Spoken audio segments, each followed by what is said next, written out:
Everyone, welcome to Connie's Journey. I started this YouTube channel so that I could share a little bit about my life as a wife, a mom, a business owner, and a patient living with autoimmune illness. In October of 2018, I had life-changing surgery, and I'd like to share a little bit about my journey with you. Make sure you subscribe to my channel and stay tuned.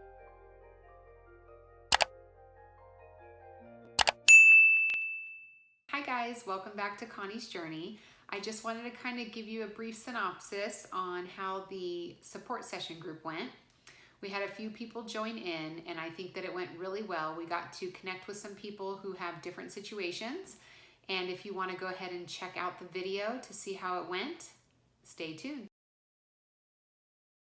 Good morning, everybody.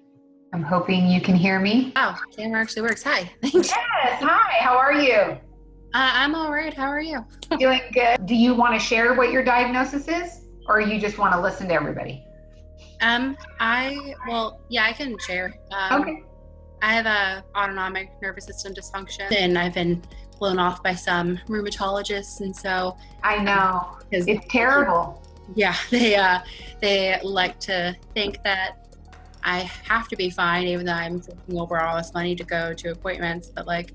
I should be totally fine. I mean, because it doesn't make sense. Like, yeah, it doesn't make sense, and that's why we should find an answer. They tried to diagnose me with inappropriate sinus tachycardia, tried to put me on heart medication, and as well as heart medication for heart failure. Mm-hmm. And I told them, yeah, and I was like, no, there's nothing wrong with my heart because my cardiologist has already said there's not.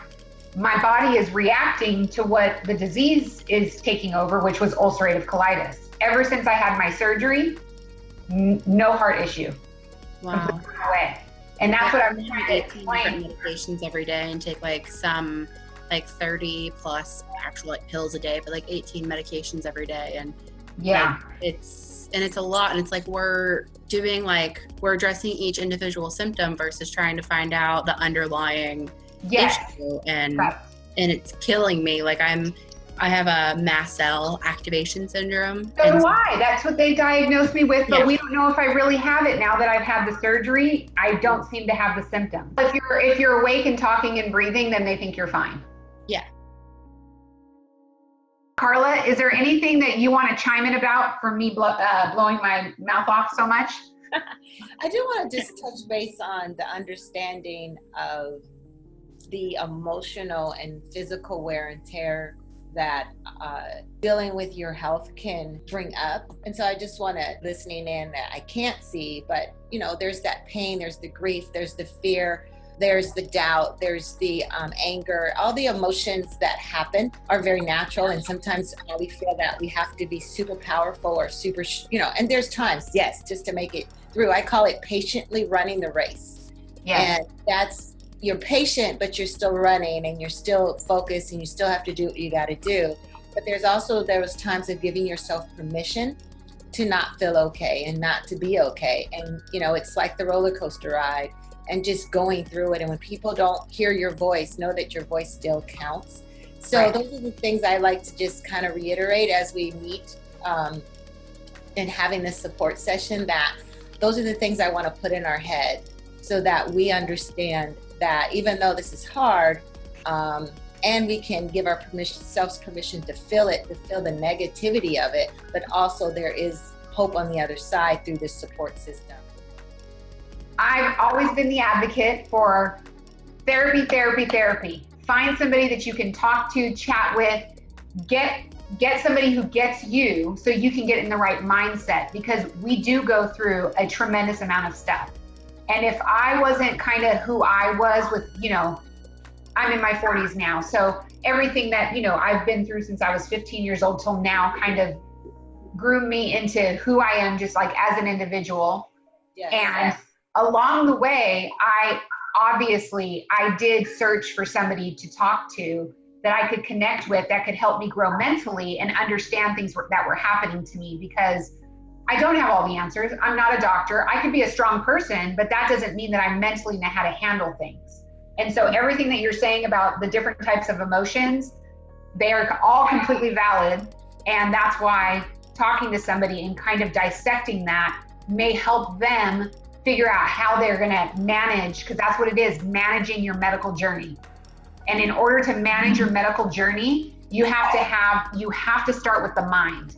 You've got to make sure that you've got the mindset right, which will help you articulate to the doctors what is necessary. And you'll get to the point where you must start putting things in writing. You know, sitting down at the end of that appointment, starting your letter to that doctor or that main hospital, you know, today I saw this doctor and this is what took place. And kind of just giving the explanation of what took place in your appointment. If you were disappointed, mentioning why you were disappointed, and that you feel that you need to be with somebody who's going to look further into things. Because when you start putting things in writing, that's when they start listening. Because their job is on the line. They take a medical oath to do their job. Everybody tells me all the time that I should sue the people who took 6 years to diagnose me. But for myself, it's not the right path because it would mentally take everything out of me. And so I'd rather take the stuff that has happened, turn that into something positive, which is why I created Chronically Unbreakable.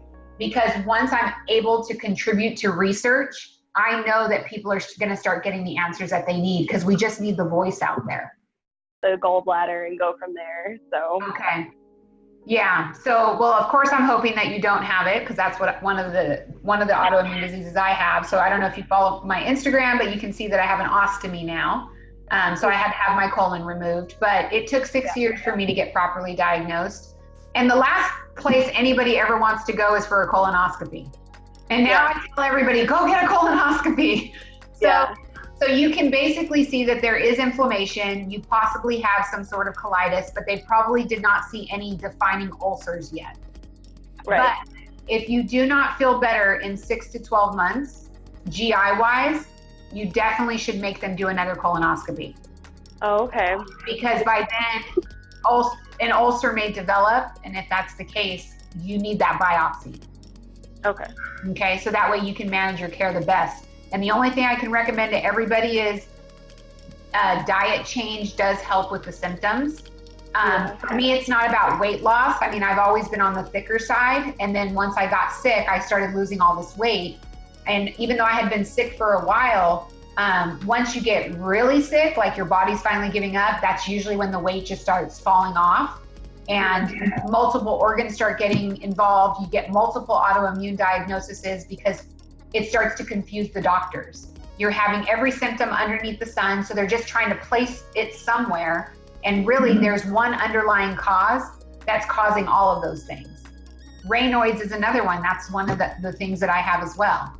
Same thing with lupus, but now the doctor doesn't know if I have lupus because all of my symptoms went away after my surgery. And since all of your health is in your gut, as soon as the gut issue starts, everything else around it goes haywire.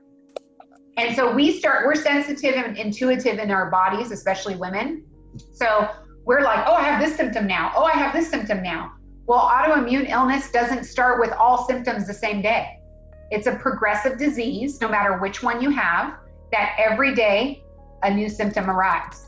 So it's good to keep track of all of that and then start to kind of figure out which one you fit best in. And then again, push for colonoscopy and endoscopy every single year. As long as you're diagnosed with an autoimmune illness, you should be having your GI tract checked every single year. It was great to meet you.